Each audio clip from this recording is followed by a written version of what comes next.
Welcome to the kingdom. I'm Chris, and this is Good Enough Gaming.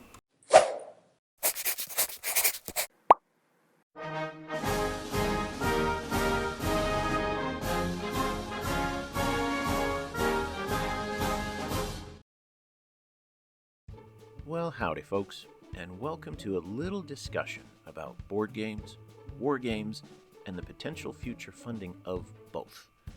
Now, normally, I don't read a lot from websites like Polygon or Kotaku, but this one popped into my news feed, and the title caught my interest.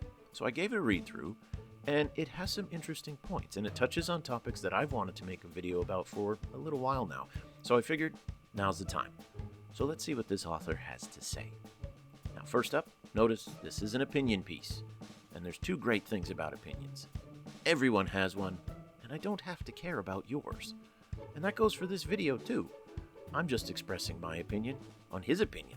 So we got opinion stacked on opinion, which means you are totally free to discard all of it. But if you do have some good ideas and opinions about either what he says or what I say, please put them down in the comments below.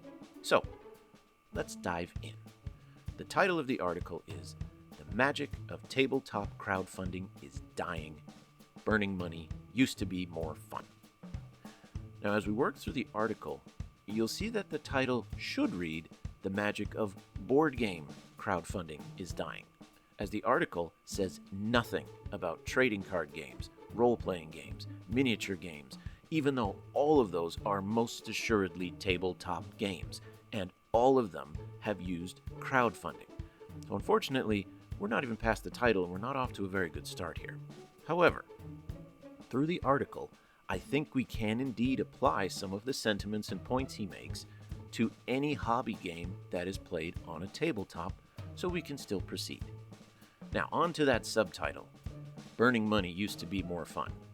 I can relate to that completely.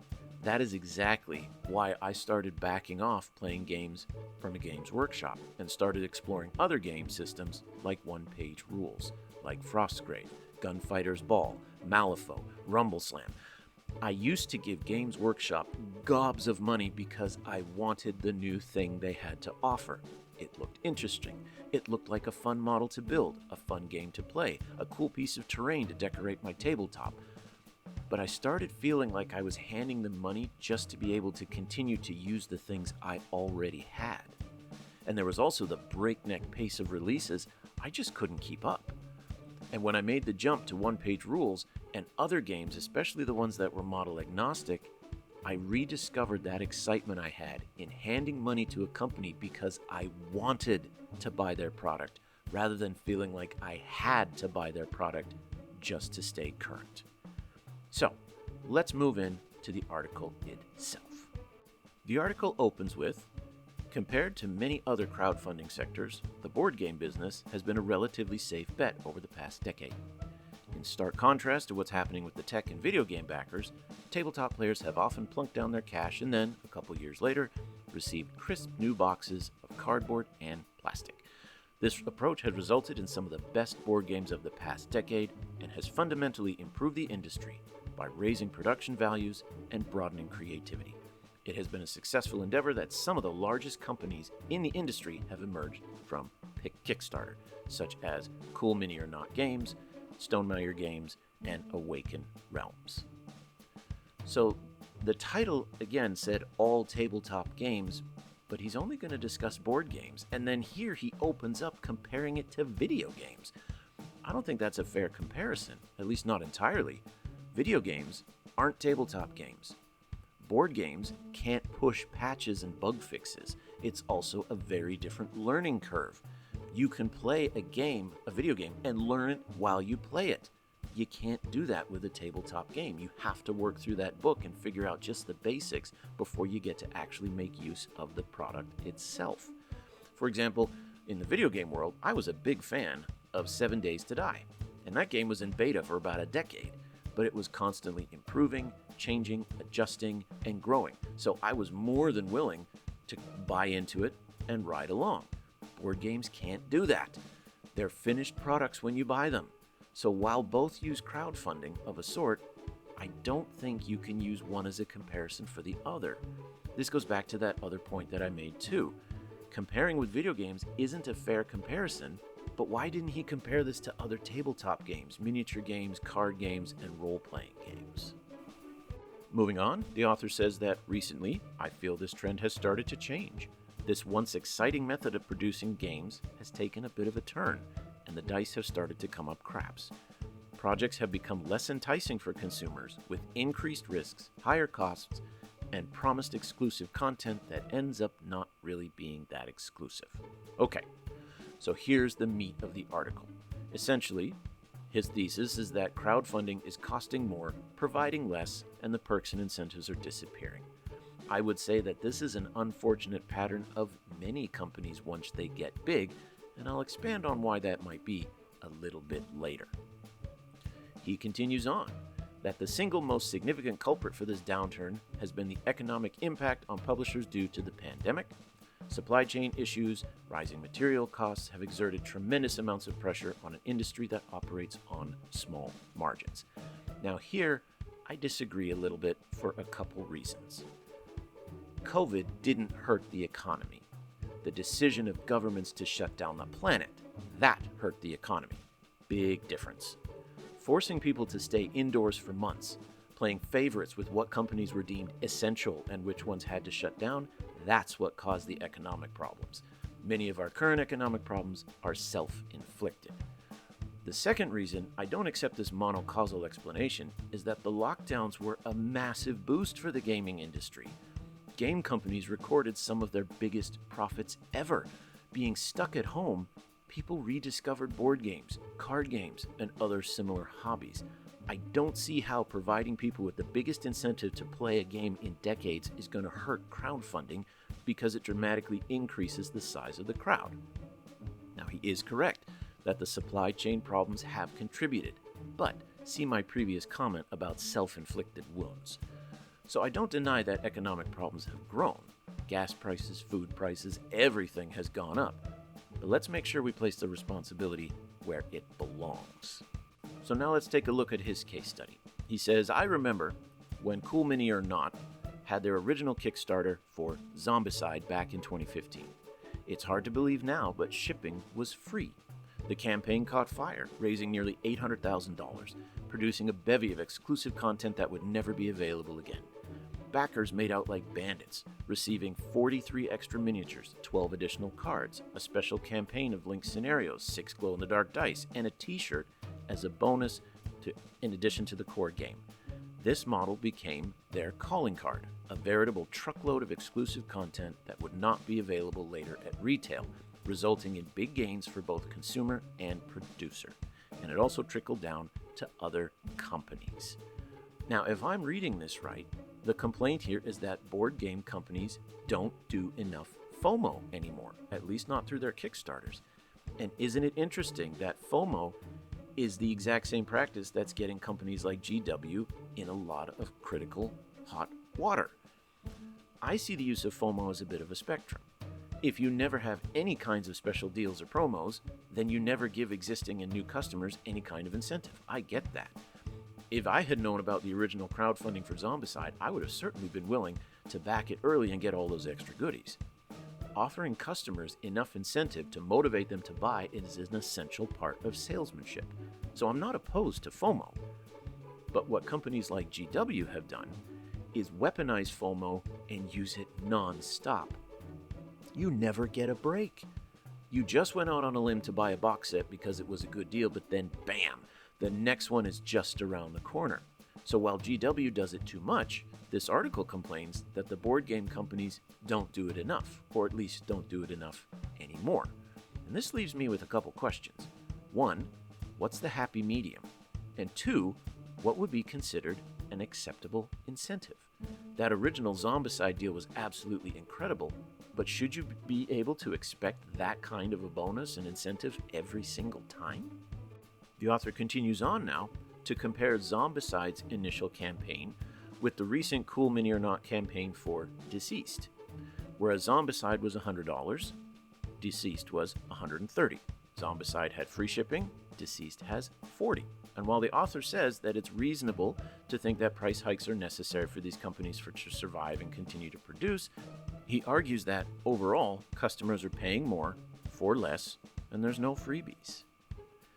He continues on to say, beyond the rising costs and loosening of exclusivity with follow-up campaigns and retail sales, the risk for customers has also ballooned. While there were instances of projects and companies going belly up prior to the pandemic, a rising tide of high-profile failures has been flooding the news cycle. And then he goes on to give several examples. I think this is a fair point. I know every time I hear about a Kickstarter that failed, any Kickstarter that failed, I'm a lot less likely to back one unless the company has a proven track record. But if it's a brand new company doing a first-time campaign, I'm a lot more hesitant. Now, some of this is just bad business. A company underestimates their capacity to produce or to deliver on their promises, which makes me wonder if that's part of the reason why there's less FOMO and less exclusive deals. While the incentives are great for the customer, if the campaign doesn't raise enough money or barely raises enough, the business has lost a ton trying to entice new people that were never enticed. And perhaps they didn't entice anyone new, and all they ended up doing was handing free stuff to customers who would have bought it even if the free stuff wasn't offered. So then we get to this last passage here, which is in big, bold letters. So clearly, it's the big takeaway for folks who don't want to read the whole article but just want to get, the real core of it. And it says, these large companies that are the face of crowdfunding have lost their swagger. The value of their offerings has diminished, and the risks attached to these big campaigns have increased significantly. Now, I'm willing to accept this, at least to a degree. It's an unfortunate pattern in many companies that what gave them the edge to begin with, to become big, didn't stick around once they became big. But if the author sees the decline of quality or incentive coming from these companies, then don't fund them. That's the whole point of crowdfunding. The company has to entice you to give them your money. If you're not enticed, don't give them your money. From what it's sounding like, the author is feeling obligated to back a project because of who is making it, the IP being used, force of habit, tradition, I don't know. But it feels like they're being compelled to give their money to these campaigns, but they're getting angry that they don't feel they're getting what they paid for, or they're not getting enough for what they paid for, that the investment isn't worth the return. And you, my friend, are experiencing a breakup with a brand. You've built a loyalty to a company or to an IP, but increasingly, you feel like that loyalty isn't being rewarded or reciprocated. And I get that. That's exactly how I felt about GW. But the solution isn't just writing an article making your grievances known and then hoping something changes. Companies may listen to opinion pieces and bad reviews, but they listen a lot more to dollars.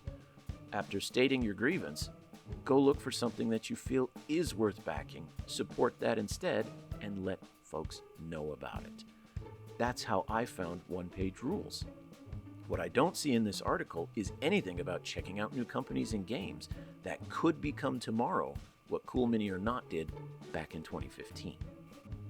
And here's the other major point of the article, that gaming is going corporate.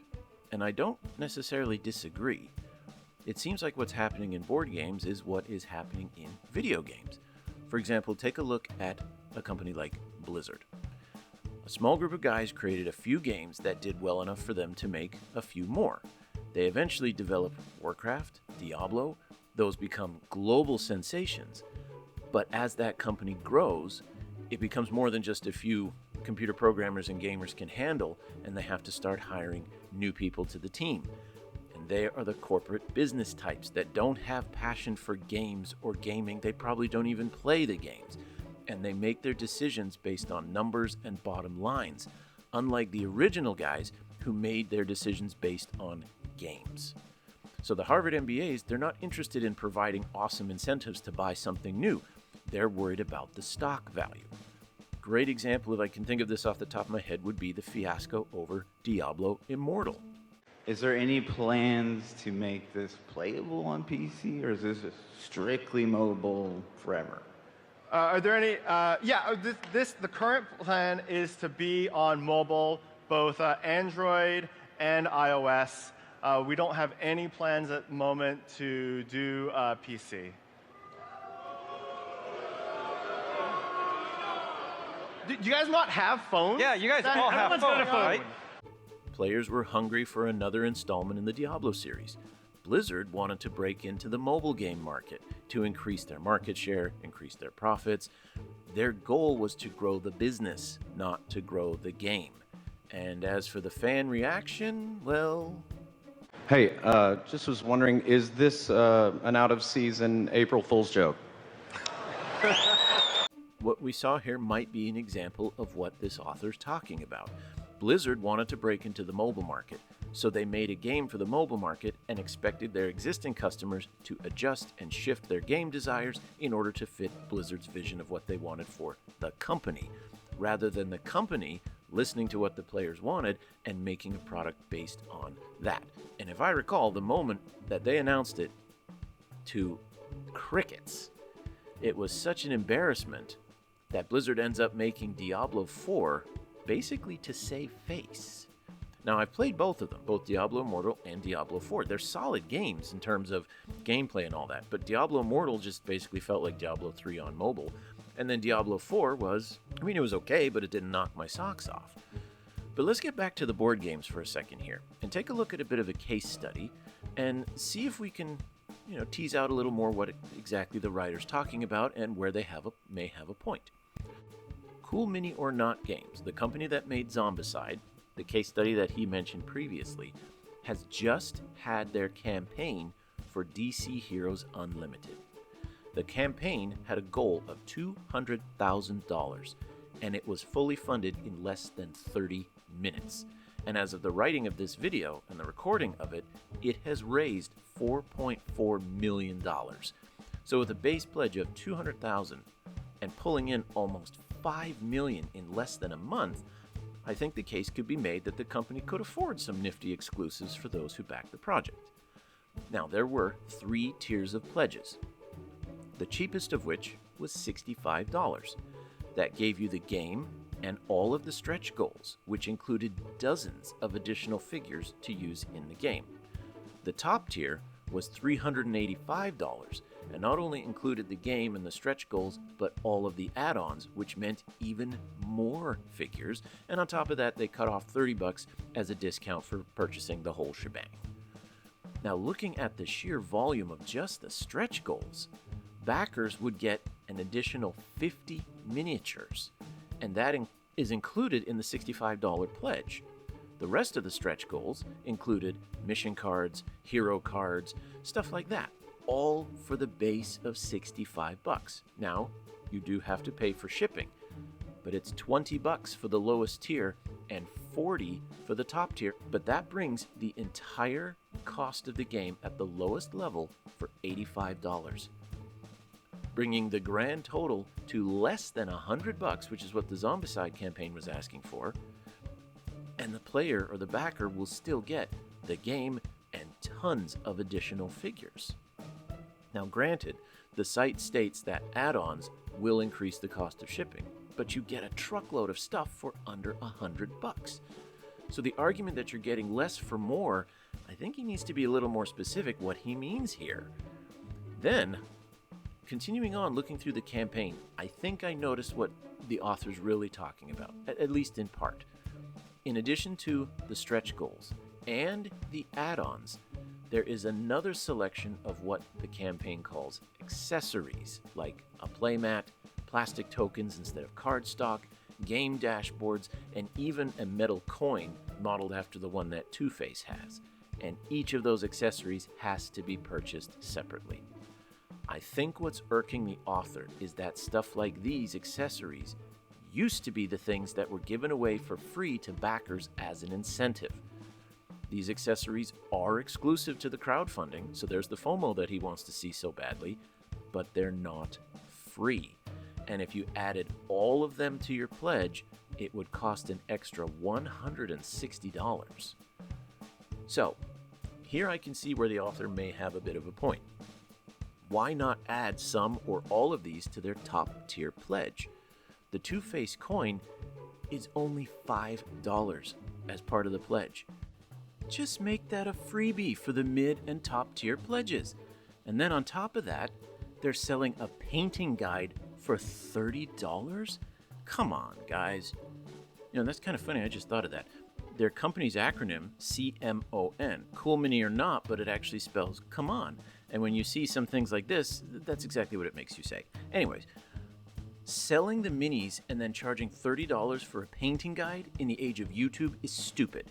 Within a few weeks, there will be free tutorials online. And given that the company proudly states it hit 2,000% of its goal, $4.4 million when they were only seeking $200,000, I think they could afford it. But that leads back to my point that this campaign wasn't designed by gamers for gamers. The game was designed by gamers for gamers, but the campaign wasn't. The campaign was designed by that Harvard MBA who said, why should we give them a $5 coin when we can charge them for it? I think that's what's happening here. Initially, a group of gamers with a great idea used crowdfunding to develop their game. But when the game takes off, the company expands, the company hires people whose passion is business, not gaming. And the result is what we see here and what we see increasingly in a lot of AAA video games. Honestly, you think the CEO of Games Workshop actually plays Warhammer? I'd bet dollars to donuts he has never built or painted a single model. Just as I imagine most of the CEOs and executives for Activision Blizzard don't have a WoW account.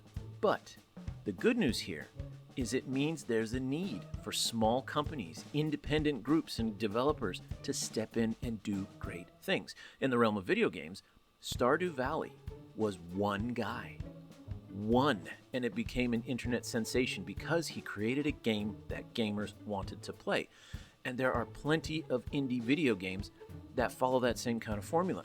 In the realm of miniature wargaming, One Page Rules started as a rage quit of $40K, but it has now expanded to become a full-fledged game in its own right, developing its own models, its own lore, developing its own rules, trying to create itself as something new and different, even though, yes, it definitely has its roots in $40K. Maybe it's time for the next generation of indie board game developers to do what companies like Cool Mini or Not did a decade ago, or what One Page Rules is doing to miniature wargaming right now. Okay, so that does it for the article. Now to the title of this video. This article was about how funding games has led to an undesirable pattern. Crowdfunding used to be like getting French fries from Five Guys. They dumped in so much extra it was absolutely insane. But now, crowdfunding has become, as the article pointed out, more like pre-ordering for a big company. Is the solution, perhaps, the shift to the monthly subscription? So a company like One Page Rules can have a very low monthly fee. They have two tiers, one is $5, one is $10. But that's because everything they produce is digital. It's text, it's STL files, it's PDFs. But I wonder, could a board game company have a monthly membership fee that's a bit higher, maybe somewhere between $20, $50, in return for a promise of a certain number of games, expansion packs, or some combination of the two every single year? So, let's go back to that DC Unlimited package. The top tier pledge was $385. Spread out over 12 months comes out to about $30 a month. And you have to wait at least a year to get the finished product anyway. Would those backers be willing to spread out their one-time purchase if it meant getting everything once a year? Think about it. Movies, music, television, all of those things have gone subscription. So what else might go that way? Now, we must point out absolutely here that those industries don't have to send anything physical, while board games have to produce boards, pieces, cards, and then ship them in very heavy boxes, which is why, as the article pointed out, shipping isn't always included. And for those of us who play miniature war games, increasingly you have to buy more and more product to get free shipping from the company. At the same time, though, with the continued growth of 3D printing, I could see board games switching to selling digital copies of the game elements. Maybe they'll print the board and the cards, but then they'll sell STL files so that people can print the models on their own. And for those who actually want to buy the physical models, make that a higher tier subscription. So here's my idea in its entirety. Subscribers pick from a handful of subscription tiers. The bottom tier allows the subscriber to select one game every year or maybe one game every 6 months from anything in the company's catalog, old or new. For that subscription, they get PDFs and STL files of everything they would need to play the game. Then, for higher tier subscriptions, the subscriber would get physical books and physical cards, or maybe they would get 2 games a year from the catalog, or 1 game and 2 or 3 expansion packs for an existing game. And when the top tier subscription is selected, the player would get 2 to 3 games a year with all the physical copies of the books, models, and accessories at a premium price. So what do you guys think? Would you buy into a subscription of that? What would you expect? What would you be willing to pay? How completely off the reservation am I? Or could maybe this idea be fine-tuned? And what other solutions can you come up that might enable game companies to still provide quality without breaking the bank of their players? So, there may not be one perfect solution, but surely there's a couple solutions that at the very least are good enough. Until next time, keep your dice on the table.